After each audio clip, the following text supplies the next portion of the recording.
Guys, thanks for coming back and joining us. This is the third meeting of Heights Citizens for Safer Streets.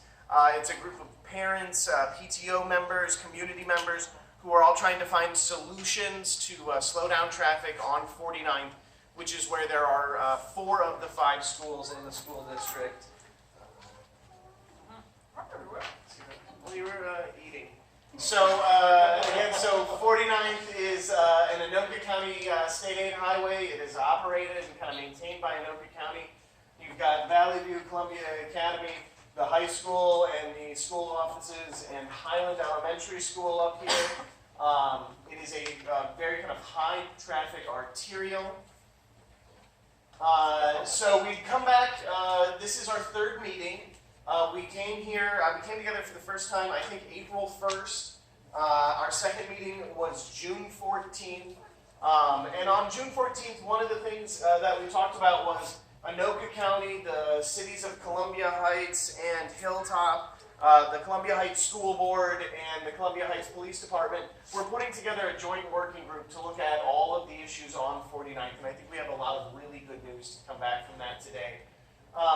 There had been a couple previous things that we had talked about. From the county, there had been a traffic study and assessment which had been done this fall, which we can talk about in a couple different ways.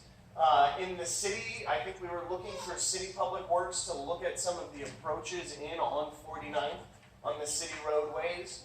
And then from the school board, I think the only thing we kind of had left from you guys was to have each school look at the entrance and exit because of the traffic flow issues we had established were happening particularly down at like Columbia Academy, if I remember correctly from the last meeting. Is that, yes, I thought that was my point. Yes, no, man, that's good. So before we get into all of the reports, there were just a few things as we went out.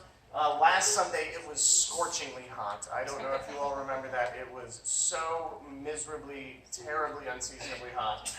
And a lot of us went out and started lit dropping to flyer the neighborhood to remind people about this event. And it gave an opportunity to take some pictures of some places where maybe we could have done something different. Maybe we have some opportunities in kind of the immediate as well to look at stuff a little bit differently.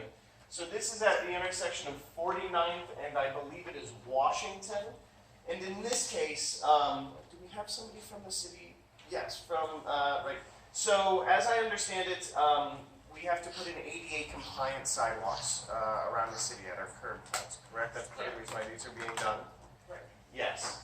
And so in this case, to make this an ADA compliant sidewalk, they ended up cutting out the neighbor's yard instead of maybe bumping out into the roadway on here and doing something a little bit more to slow down traffic. Is this a chance we're kind of going forward? We should think about this as something we could do differently. And then we had also noticed it, I believe it was either the county or the city came through and had actually trimmed up a bunch of the trees here that had been obscuring street signs. But you'll note there, it says very, very faintly, school crossing, but you can't see it because it's very, very faintly. Could we get some better street markings on this? These were just kind of things we had noticed as a group here on our last jaunt to go promote this, and were something we thought could kind of start us thinking about what we came here to talk about today. And there's a speed zone sign that you can't see because it's hidden by the trees. By the lilac bush there. Yeah. And that's the only one that says school on top of it. Yes. It's hidden. And there is good news to be had with that from the county. Next. Yes. So, and before we get to Anoka County Commissioner, Kordiak, if I could just make a point, I had just jumped straight into the meat of the meeting, but wanted to take a moment to recognize Stacy Nakora, Mary Granlin, Carissa Gang, and Sheila Shanahan Kraus, who are the rest of the folks on kind of the board here helping put all of this together and who went out and door knocked for an hour and a half in 90-odd degree heat. And you are. And I'm Sean Broom, and thank you guys very much. And I'd like to give Anoka County Commissioner Jim Kordiak an opportunity to get up and talk about some of the stuff that Anoka County has done here. If you'd like to take a second to fill us in. I'll do the best I can today. I am Jim Cordiak. I don't think I need to tell most of you that. I recognize most of the faces here. And I appreciate the opportunity to talk, for you to come together. It's an interesting discussion. I lived in this community all my life. I've been at the high school and other schools throughout my many years. I traveled that roadway for you, and although I've known it all my life, things change all the time. The world changes every day, and that's just one more example of what happens in the world around us. I have to admit, I'm not the guy who's doing the work to make the repairs, improvements this roadway understand. I think that we, the county, and our partners are all looking at doing that collectively. In my case, Jane Rose works for Anoka County. She has for many years. That girl is the first one in on every project. She figures out what the project is. She figures out what the roadway impacts are. She figures out what the different alignments might be, the detours, works with the businesses, the citizens, the neighborhoods, and the communities to try and help the community through that opportunity, whatever it is, the detour process, the construction process, and its outcomes. Jane's been doing that. She's worked very actively in this. She's not done. She's working on it today. I think Sean and I have talked about that to her, and I've talked to her several times. And she's a kind of quiet person, but she's very diligent. She's been working with the county resources and with the various, with Hilltop and Columbia Heights and its various partners, the law enforcement, the street and engineering folks, the school system, and others to try and take a look at the varying issues, which are many. One of the key things that Jane was anxious to do is that the school got started, she wanted to do some examination, some video examination of what's going on in the area there. And she put up, I think, like 10 or 14 cameras that are located in various alignments throughout that network to figure out what people are doing today. Those cameras were looking at pedestrian activity, traffic activity, and the outcomes of that activity. She was anxious to see that and anxious to measure. I think she came up with like 13 hours of video that she later had to go back and look at to figure out kind of what was going on. She wants to tell me, and many of you are maybe a little bit more computer savvy than me.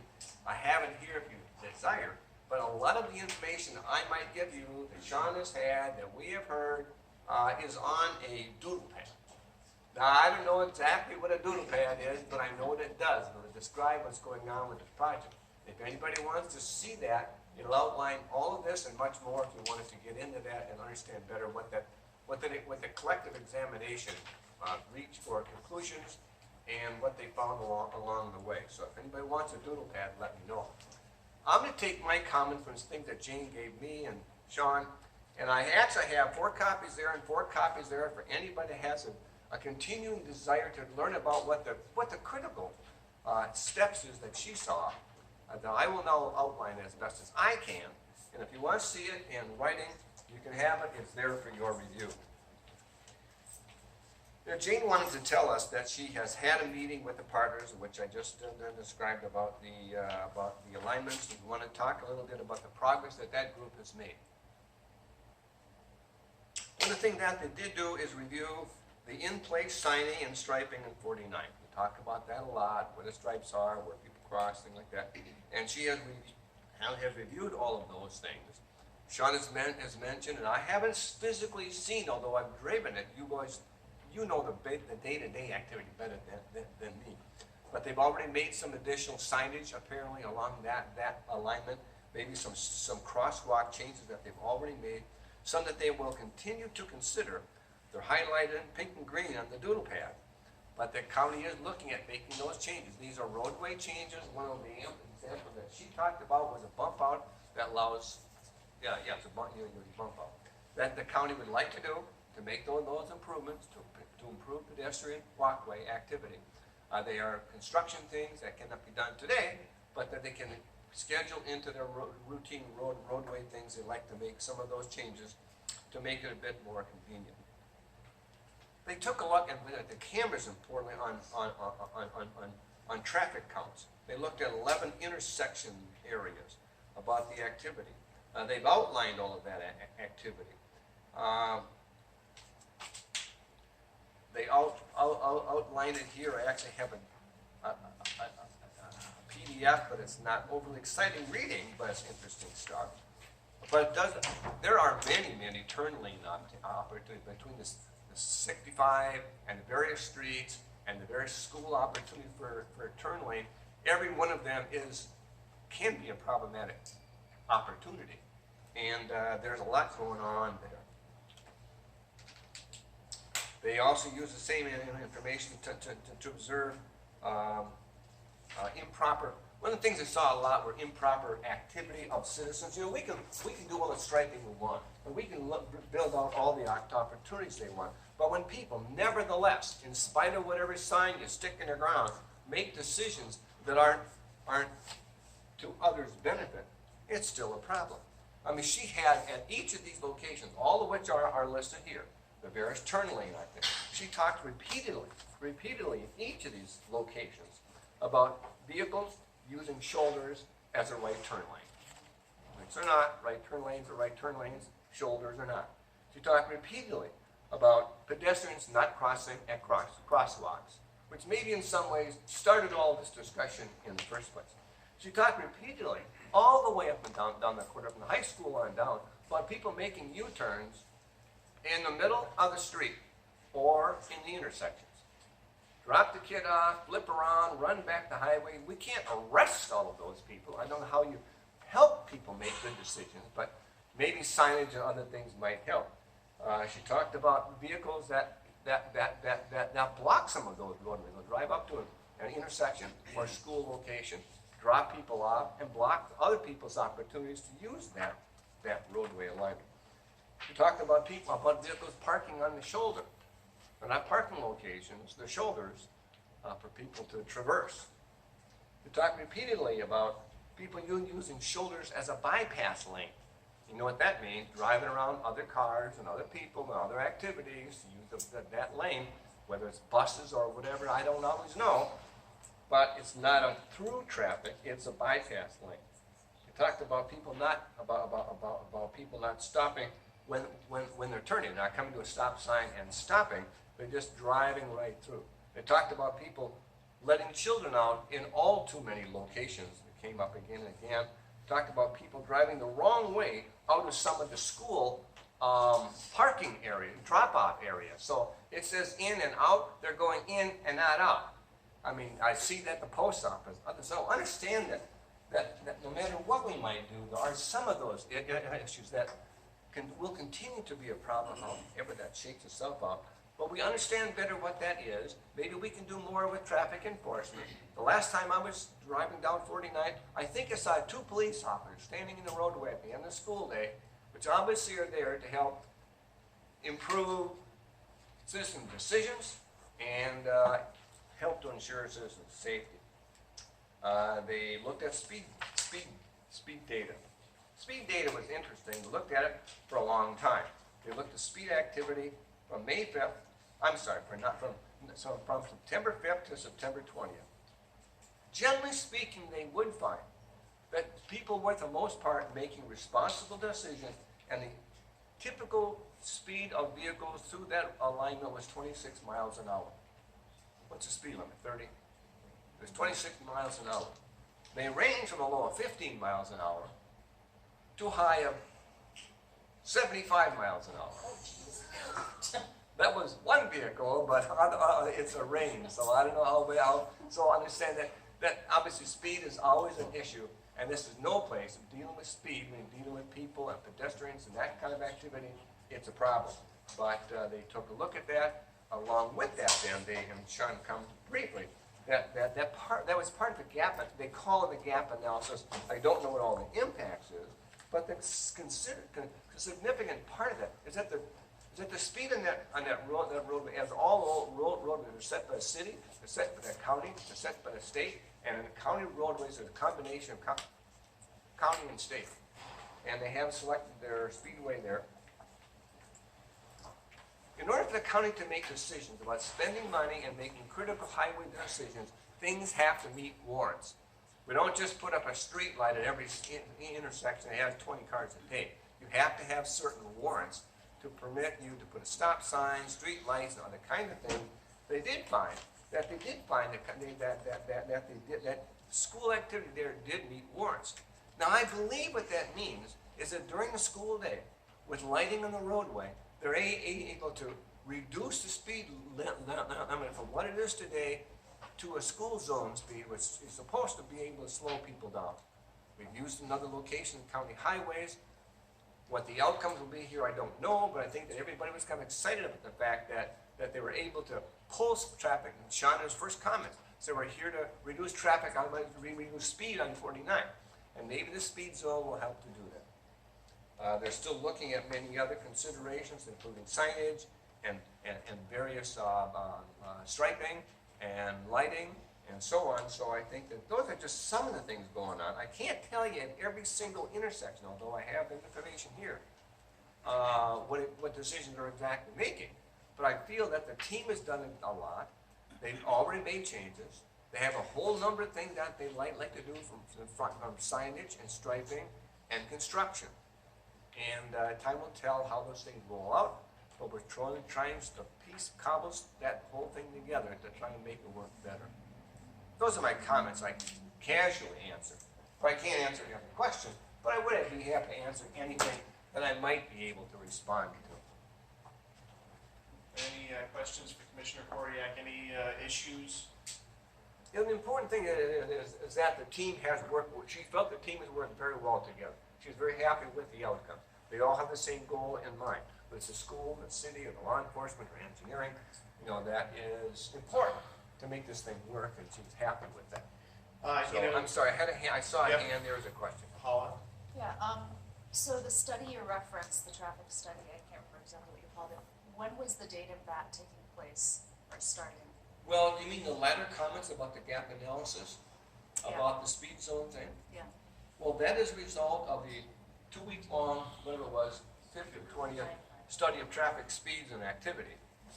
And so that was that they were studying that time period and speed, and apparently because of the level of activity and speed, they saw it appropriate to meet the warrants because there was enough traffic and enough speed.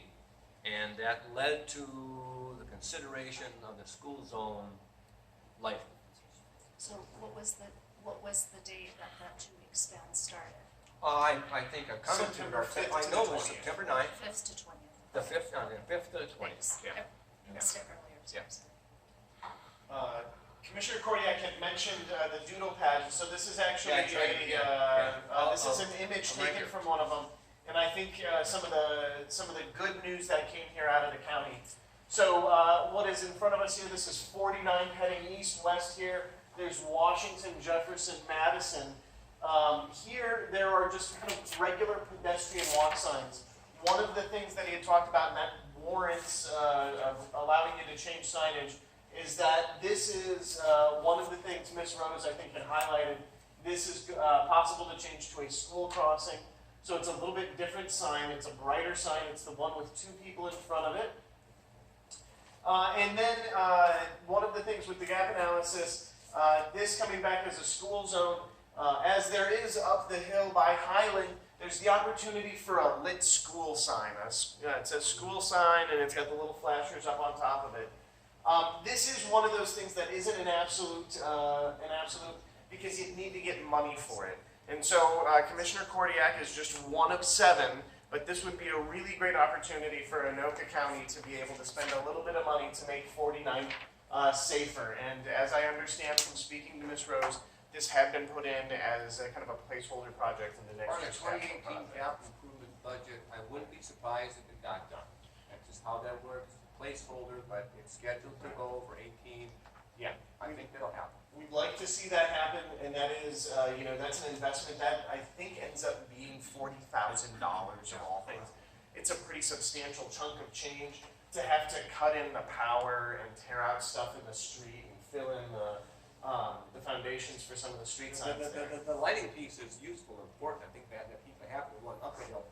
As this process started, somebody drove into the one on top of the hill. They had to repair it or replace it, but there's always those hands that I don't know who hit it, but they're trying to recreate that here. But they're only as good as you don't drive into them. It was interesting to hear those the comments about the using the shoulder as a bypass lane. because on Thursday morning at this four-way stop sign, I was turning off of 49th to head north on Jefferson, and a blue and white cab used the shoulder and blew through the stop sign as another person was stopped in the traffic lane.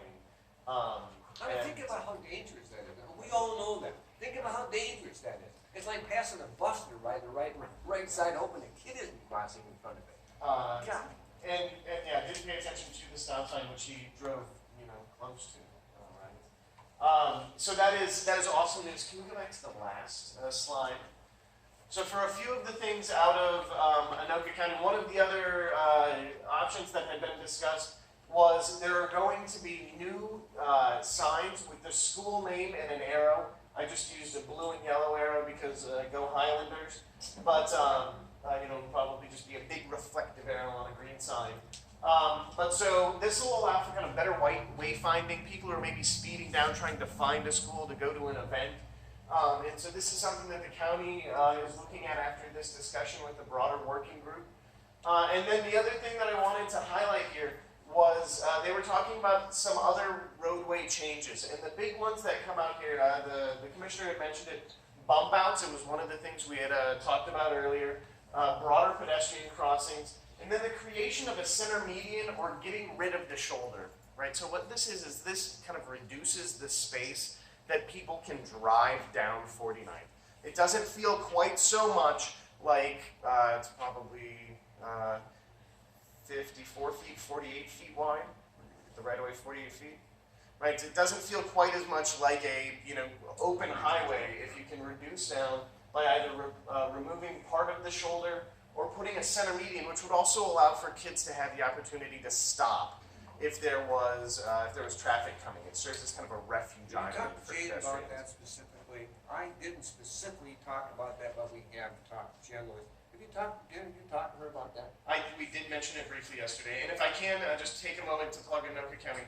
Jane Rose has been absolutely wonderful for us. She has devoted a whole lot of time to talking to me about kind of what's gone through here. And so thank you guys so much for your work. If she was here, she'd be eloquent. Yes, no, traffic engineers, not to disparage the profession, are kind of focused people. Yes. And she's taken a lot of time to be able to talk through some of the philosophy of it as well. And so I appreciate the time that you guys have given to this. Thank you. And so these would be amazing opportunities, and we should make sure that Commissioner Kordiak knows that these are things we care about and want to see going forward. So Anoka County, that was Commissioner Kordiak's report.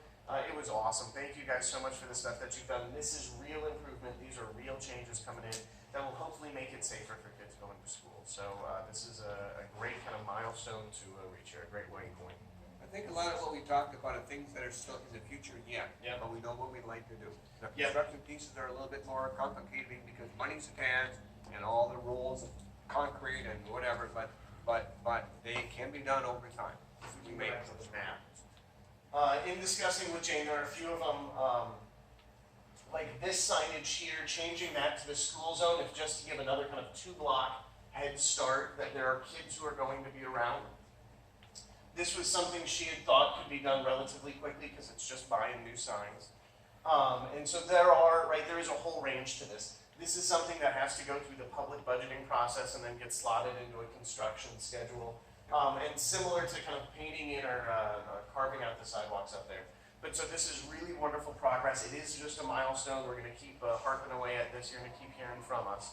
But thank you guys so much from Anoka County. And then, so yes, we'll go forward from here. City of Columbia Heights, do we have anything, any reports, any issues, anything you guys? I think Commissioner Cordial. So the biggest point here is that this is ultimately a county road, and so the county has to kind of be the lead on this. And that work, that interagency group, the cities, the counties, and we can't forget about Hilltop, and the school board all coming together, and the police force all coming together, is kind of the solution to this problem. And so that is kind of the driving force forward, and we can't thank them enough for this. Going next. I think. Oh, yes, ma'am. I think. Real quick, Sean, I can Yes, sir. just a real quick update on the police side. We've got. Oh. Coming up. Oh. See, look at that, you're Oh, next. I'm up next anyway. Sure, we see what Well, that's goes. fantastic. So, all right, let me just,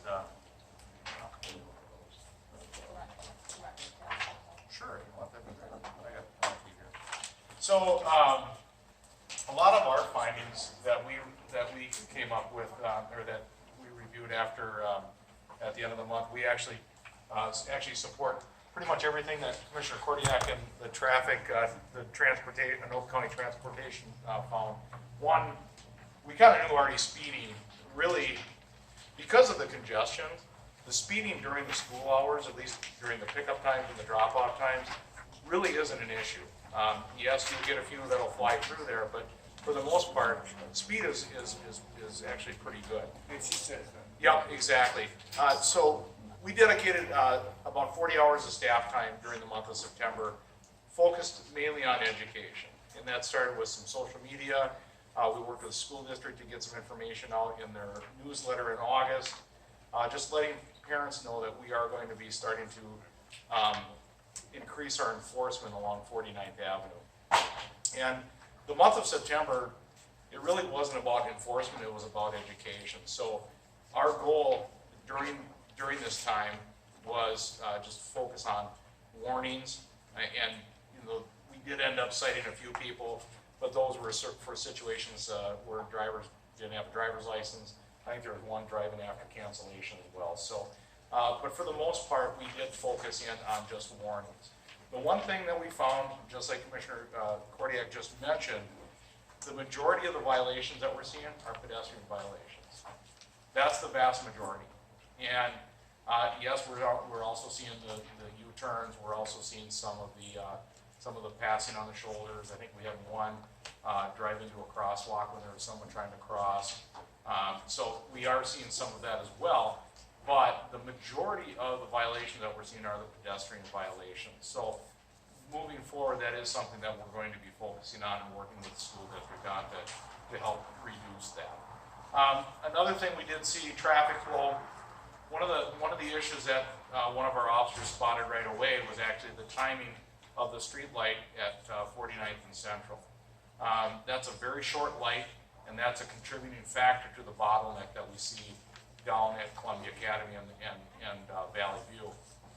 And so, surprisingly, the state actually, I think Kevin Hansen called MnDOT one morning and said, hey, turn your camera down on the 49th Avenue and you'll see what we're talking about. And sure enough, they said, yeah, it's a problem. So they actually lengthened the time, they changed the timing of the lights, only by about 10 or 15 seconds, but it has helped a lot as far as the congestion down there in the mornings. That's something I think we're gonna have to continue to keep an eye on. A couple of other things that we did find, and we'll have to just reevaluate, is one of the things that we've been doing is we've been having a CSO up there to assist with traffic control.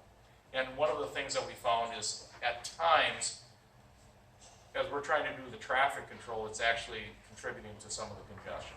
So I think that's something that we're gonna have to work through and figure out how best to utilize our CSO as far as from a traffic direction. One of the areas that I think we're gonna try to focus on, one of the things in that report that we found, the turn-in for the buses down at Columbia Academy, as the buses are coming down the hill westbound on 49th to turn into the middle school, a lot of times there are vehicles going eastbound that are stopped at the light that are actually blocking that intersection. And then what happens is those buses start to back up and they actually start blocking Central Avenue. And so one of the things I think that we're gonna try to work on is trying to figure out a way to keep that area open so that we can get the buses in, get the buses out. So I think that's, in the future, that's something I think we're gonna have to look at to help with some of that. So, but for the most part, like I said, everything that we found supports everything that the traffic study that Oak County Transportation did. And I think some of the signage is gonna help a ton as well. And also maybe looking down the road is the possibility of doing some bump outs and that type of thing as well. So with that, do you folks have any questions of me? I appreciate your involvement in that. Talking to Jane, looking at some of the, in fact, I talked about this sheet here where at 4 pages of intersection after intersection, they talk about the very same issues of people, kids getting dropped off Yep. in wrong places, people making poor driving decisions. So enforcement is an issue. I can't expect you to control every Yep. car, but I Yep. think we both need to understand that signs will get you so far. Right. People gotta use their heads to. Yeah, And maybe you can help them massage that, but, yeah, we all have a hand in helping make sure that works effectively. They need to be more patient. right, There's a speedway. right. Yeah, Yeah, they need to exactly. be more patient. How you embed that in people, I don't always know. From our home transportation system, I like to know the answer to that. But I appreciate your involvement. We both got our hands full. Yes, that's right. Chief, you've got a question over Oh, here? Yeah, yes. so one thing that I noticed being here at Valley View versus when I had pre-K students up at Highland was that Highland has somebody directing traffic, or Highland in the high school, that area has somebody directing traffic every day. And at Valley View, we don't have a CSO every day. How often is that CSO down in front of Valley View and Columbia Academy? And is there any plans to change the frequency of that? Right now, I believe we have, and that's something we work with the school district on as far as peak times. And I believe we try to get the CSO there, I believe it's 3 days a week, if I remember correctly. And so that is something we can certainly look at, but it does, some of that does, does come down to a staffing issue. So, I know, yeah, the security guard up at the high school, she's up there every morning, Yeah. yeah, so, and I know that does help quite a bit, so. Great question. Yep. Yes, sir.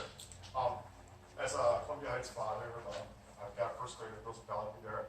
I just want to say that I really want to thank this group, this initiative over here for what they've begun in the process of getting a safer option. Been dropping off my daughter there for 3 years now, so very familiar with the intersection in the mornings, all the issues that are at play, and just really excited and happy to see that there's a group working on it. I know I'm not the only parent at the school that has concerns, and things do get hectic on that corner. It's a lot of hustle and bustle, as the gentleman said, there's taxi traffic occasionally. I haven't seen large-scale OTR, but I've seen box truck and commercial truck zipping through there because it is that time, 7 a.m. when the kids are there. So I believe there's a lot for the county and the city to still take a look at. I also say I think the police do a great job over there. I've seen them stop a lot of speeders. I've seen a lot of, good presence in that regard. But I think regarding the traffic initiative, yeah, myself as a citizen personally, I'm not so opposed to seeing a signal because I feel like to stop and gas our car and buy some milk and holiday on Central, that's one thing. Well, our kids are certainly worth a ton more than that. There's no warrant or even question in my mind personally on that. So I just really am grateful to see the whole community coming together on this. Want to thank these 5 over here again. I think they have a lot of courage. And thanks again for everybody for the information. As a father here with a 6-year-old little girl, I really hope to see safer conditions for that area in the short future. Thank you. Thank you. All right. I'll stick around after the meeting as well if folks have any questions of me, so. All right. Chief, thank you. Thank All right, you. thank you. On the timing on Central, that is actually something that had come up in Adam Davis, who's here with us as well, had actually brought up that as a concern to MnDOT about the timing of lights on Central. And so in addition to expanding some of the light timing on Central, they're also changing the signals so that basically if you still have the ability to walk with the light and you press the button, it'll give you back the opportunity. It'll give you back the little white you can walk sign. So we just heard from the chief. Yes, Chief Austin. And so now we're done with the city. There we go. Schools. So one thing that I didn't do enough to highlight to start with, the last meeting that we had on June 14th, the schools came in with an amazing list of things that they had done and started to do and were going to continue to do. From changing some striping at Columbia Academy to getting together to talk about egress and exit issues. The school's last update was an incredible amount of work, and one of the big things that they were going to talk about was education heading into the school year this year. So if the guys from the men and women from Columbia Heights Public Schools, if you guys would have anything you wanted to kind of update here, anything you wanted to tell us about. Just quick for the group, last time we talked, we did do our own traffic study last year at the end of the school year, and a lot of the information we had on the numbers of people not using the crosswalks, the number of U-turns, the number of double parking and dropping off kids in the middle of the road, that based off of the data we started with. Commissioner Kordiak and Lenny talked about that they're still observing those things, but the numbers you'll see in the data from the county are significantly less than the numbers we saw last year. Significantly, they're still happening, but they're significantly less.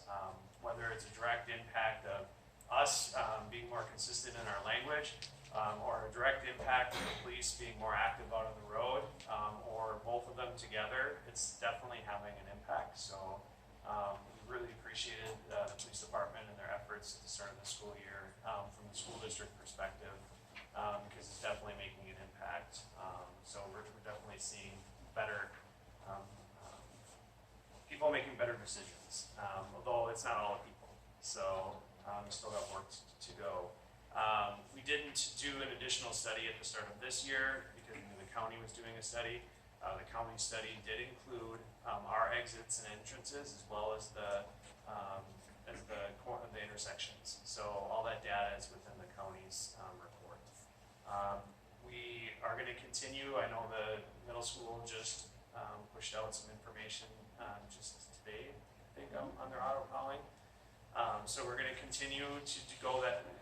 Use that method of sending information out to the parents, trying to be consistent in our language to make sure that they understand what they're supposed to be doing, and continue to work with the police and the county on efforts to improve. So I've been participating in the county and the city meetings as we've been discussing these things, and so we had a meeting earlier last week, and we saw the report ahead of time, ahead of this meeting. So it's good news that we're moving so forward with some things from the county's perspective, because that's really where the change is going to happen on the roadway, is from there.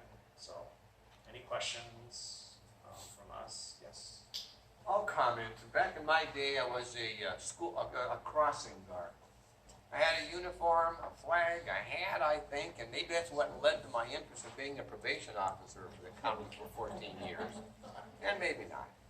But I do reckon you have crossing guards. Yes. The young people who are out there with the flag.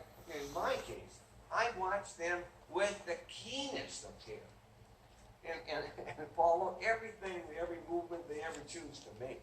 Can you comment about their performance and benefit to the crossing activity? Because when that flag goes down and those 6 kids go walking, I am moving. What do you see? Yeah, so we do have our 5th graders at the elementaries. We have a crossing guard team, and they're trained. It's a national curriculum that they're trained in, so they have a staff person that supervises them and is out there making sure that they're safe as well. So it's been a great group of kids over the years, and we continue to utilize them as helping get the kids across the street safely. They're very consistent in their timing, both morning and afternoon. I know down at Valley View last year, and actually in the academy, we had lots of discussions about making sure that this is the start time and this is the end time, because we want them to be consistent so that the walkers have that clear knowledge of when the crossing guards are going to be there. And we'll continue to have that moving forward. We also, one other thing to note, information, we're trying to put it everywhere we can. We're using our calling system, utilizing our newsletters. We did put information in the handbooks this year, and we're just trying to, every avenue possible, just to have that same language there so people understand it. I had an opportunity, I was talking to Mr. Renner, who is one of the teachers in charge of the crossing guards at Valley View. I had an opportunity to overhear him talking to the crossing guards this school year so far, and one of the things that I was very impressed to hear him say, and that I am aware was a problem last year, was that the crossing guards were so rigid in that this is the time that even if kids were coming up, they would just be like, bye, we gotta go in. And I think that is very typical of kids. Like, I don't want to get in trouble for being late, and I know I need to go in at this time. But it was very heartening to me to hear Mr. Renner say, even if it's time to go in, if you see a kid coming up, you wait for them. And it very much embodied this idea of we don't leave anybody behind, right? Like, we're all here together, so, to go back to what you were saying about crossing guards and how much work they've put in, it was very, very wonderful to hear Mr. Renner giving kids sort of permission to look out for each other in some gray area, even trying to hold that, yes, we want kids to come and we want to have these rigid times, and also, let's just make sure everybody crosses the street safe, so. Other questions?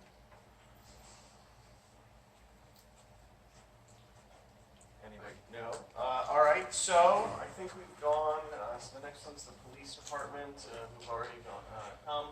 So, the next steps, and one of the things that I don't think we've highlighted enough, we've talked a lot about stuff in front of Valley View and Columbia Academy, but in speaking with Ms. Rose, there's also stuff that's going on up by Highland and the high school in the physical realm as well. I didn't put up the doodle pad for it, but they're talking about putting in multiple extra crosswalks up there. There are so many places in and out of pedestrian or in and out of residential communities that don't have crosswalks up there. And so that is stuff that they're committing to further up the hill. This isn't all about Valley View and Columbia Academy, no matter how wonderful Valley View and Columbia Academy are. So for stuff kind of moving forward, the county, the city, and the school board, the joint group, if you guys can keep doing the stuff that's going to give us solutions on this, we can't appreciate it enough. I was about to call you Captain Austin. Chief Austin, enforcement is going up, so we can get rid of the question mark there. We're getting more enforcement. And then one of the things that had come up here, because it feels like we're making progress here. It isn't a done deal, but it's an iterative, we're just going to kind of keep working forward with this process. What are the other places in your guys' mind that we should think about pestering our elected officials and our decision makers about? What are the next roads we should say, hey guys, can you spend some time looking at these to help out getting kids to and from school safely? Does anybody have any ideas about that? Yes, Mayor Schmidt? I wanted to add to this 49th, I don't feel like we have enough sidewalks for these schools, and I didn't see anybody mention adding sidewalks. Sure. That is still in discussion, correct? I don't know if you talked about it, the county talked about it. I know we mentioned it at some of our meetings, but is anything happening? That's one where that would be, we can kind of maybe turn some of this one back on the city. A lot of those approaches on the residential streets are coming on city right away. And that's something that I think would be ultimately a question we'd have to pose to our city council and mayor of, as you guys look at street reconstruction schedules, can you guys put it into policy that wherever feasible, you support putting in sidewalks? And there may have to be a talk about increased assessments with that. One of the reasons why we keep talking about sidewalks, though, is not just because of what they provide for safety for kids, but it gives, it gives our older neighbors an opportunity to get out and walk around a little bit safer. It allows kids who aren't walking to school a place to ride a bike safely. They actually increase property values. There's any number of things why sidewalks are a pretty good thing here. And so that would be, that may be kind of that next inflection point. That next question here is, what as a city can we do to promote more sidewalk access? And that'll be, that's the question, Madam Mayor. Yeah, you seem to recognize that sidewalks are never a county Right. concern. We don't do sidewalks. Right. It may be an issue on 49th with right-of-way and other things like that you guys would have to get kind of hooped into it. We mirror traffic with them, but we don't build them. But yeah, and that's right. It's one. I think we had been here earlier. I think Tim Utes had been here, and somebody had brought up sidewalks, and he was like, "You have to remember how much those cost, because they can be spendy." But it seems as though they've got a whole lot of positive impacts. So. Well, Sean, even when we were dropping literature last week, we went towards the university from Valley View. Yeah. So on the one side of the road, there's crosswalks, and we were fine, sidewalks. Yeah. And then on the other side, there's not. So we were in that area where people are making the turns in Yeah. the what's it What called? is supposed to be a shoulder. It's supposed to be a shoulder, so you don't even feel safe walking there, because you don't wanna walk in somebody's yard, 'cause, you know. Well, and as well, many of the yards there are sloped Yeah, directly to yeah, directly to the right of way, so you can't walk in the yard even. Yeah, So yes. No, it is the balance that our elected officials have to kind of take out is how much pain are we gonna give residents here, and how much can we, as a city, say that we're gonna commit to putting towards putting sidewalks in. So I can say that I would love my elected officials to know that it seems as though we have some people here who are all about getting sidewalks in. Yes, Chris. I will say my son goes to Valley View, and we are in the walk zone, which is about 9 blocks away. So even I was told that when he was in kindergarten, a 5-year-old, he would have to walk 9 blocks to school, and there are literally no sidewalks until he gets up to 49 to walk on. And then school starts at 7:50, 55, and so it's gonna be dark most of the school year, and I would be really not comfortable with him walking 9 blocks in the dark, so we drop him off. So then that's more traffic, I would also like to add that we're in the walk zone, and my child has to walk 1.2 miles because we're in the walk zone. So that's quite a long distance in the winter time for an 11-year-old to do. Right. Especially on streets that may have snow piled And up have on no them. sidewalks, yes. And when Oh, we lived in Duluth, if you did not have a sidewalk, you were bussed. Sure. And I understand sidewalks are a way to do things on the cheap, essentially. I grew up in a community where, when I moved to the Midwest, I thought, what are these places that have no sidewalks? And then, realizing that it's because of the cost and people not wanting to pay for them, or the community, it's something to think about. There's an effect of doing that, so. Sidewalks are a great place to meet your neighbors, right? Sidewalks are a great place to build community, and they do cost. I luckily enough get to live over here off of 40th in one of the older areas of town that has sidewalks. And this morning I was up and down the sidewalks, and it is an investment I think that the city should make. And so we've got a few elected officials here from the city, and I think we should make that. Yes, ma'am. One other thing I'd like to say is about sidewalks is it would be great if we could bump out and not take away from existing plots of land and bump out and do some of that traffic calming and also add a sidewalk to that. So instead of having shoulders. What's the average width of a Columbia Heights residential street of 7th or 6th or Monroe? They're usually 31 to 33 feet back to back, back to curb, back to curb. And they're 60-foot right away. Yeah. So it's ultimately then the curb to curb is 64 feet or is 33 feet? 32 or 33. 32 or 33 feet. Okay, sure. So would an opportunity to take a couple feet out of the broader right of way there to exchange for some sidewalk be possible? Well, the right of way is 60 feet, so on those normal residential streets, we have about 10 or 12 feet of right of way. That extends into the yard. That is Yes. the boulevard. Right. Um, We would not recommend going any narrower on those streets because of right now, if you have cars parked on both sides, it's already down essentially to 1 lane of traffic. sure. Well, if we're thinking about what other roads need attention, I'm on 44th, which is a lot wider than the typical city street. State. Yeah, It's, no, that's yep, right. exactly, so, I mean, I guess it'll be back to you, but, one of those things is the sidewalk goes all the way up until my neighbor's house, and then doesn't continue. Connie can attest to this, cause she lives on my street as well. So thinking about in some of those areas where the streets are wider than, and we have an opportunity to do some of that traffic calming, especially on some of those busier streets. Maybe is that something that we could think of as a next step to at least explore? Sure. Because I'm on 5th and the sidewalk goes a block farther than my block, and that's it, and then it stops. So then you're walking the kids in the street. So. So This is a wonderful opportunity. I'll stop here before I get Well, off. I just had a quick thing to toss in.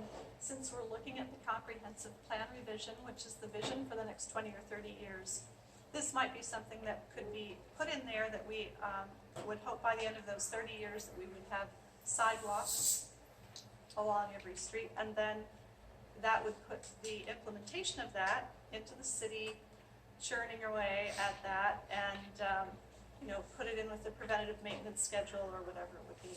That was precisely where I was going to go. There is in fact a table at the back of the room with stuff about the comprehensive plan.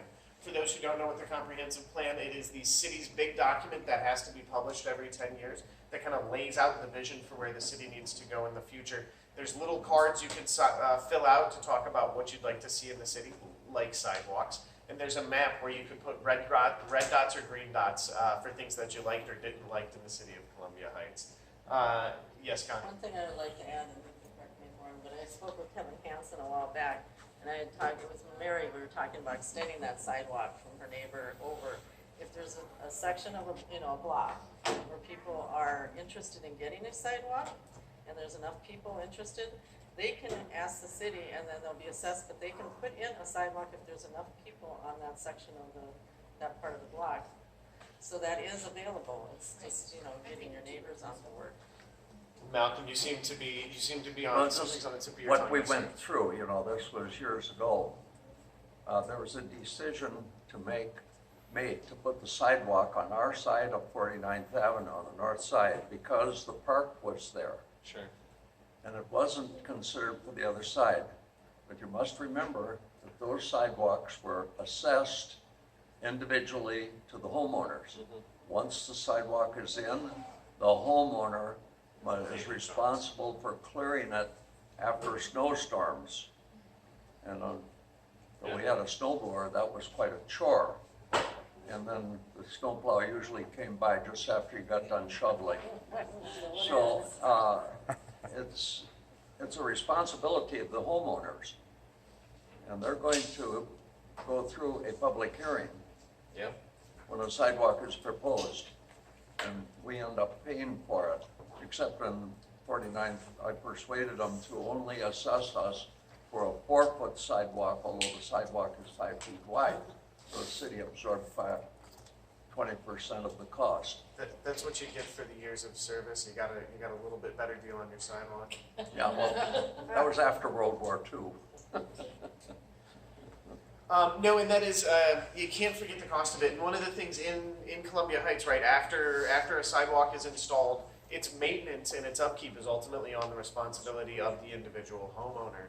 So I have a panel in my front yard that sometime next spring is going to get ground down, and I've already started to budget for that because it's heaving because of a root. And it does also, right, sidewalks as we talk about them, we've got neighbors who may not be able to clean their sidewalks in the winter. Is this an opportunity though to build a little bit more community and help out our neighbors who need it?